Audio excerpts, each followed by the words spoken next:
আসসালামু আলাইকুম। কেমন আছেন সবাই? আজ আপনাদের দেখাবো আমড়া মাখিয়ে। আমড়াটা আমি কিভাবে মাখাবো সেটা দেখে নিই। আমড়া সাধারণত শরীরের হিমোগ্লোবিন তৈরি করে, এই জন্য আমড়া খাওয়া প্রচুর পরিমাণে ভিটামিন আমড়াতে আছে, এই জন্য আমড়াটা প্রচুর পরিমাণে খাবেন।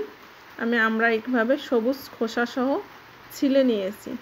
ছিলার সময় আপনি হালকা করে ছিলে নেবেন, যেন আপনার আমড়ার গায়ে একটু খোসা থাকে। এভাবে আপনি আমড়াটাকে ছিলে নেবেন এবং মুখে রুচি বাড়ানোর জন্য আমড়াটা আমরা একটু স্বাদ করে মাখিয়ে নেব। আমড়াটা আপনি এমনি লবণ দিয়ে খেলেই আপনার এইটাতে ভিটামিন আছে। আমি এখানে নিয়ে নিয়েছি কাসুন্দি এবং রাঁধুনির কাসুন্দিটা আমার কাছে ভালো লাগে। আপনার কাছে যেটা ভালো লাগে আপনি সেটা দিয়েই খেতে পারেন।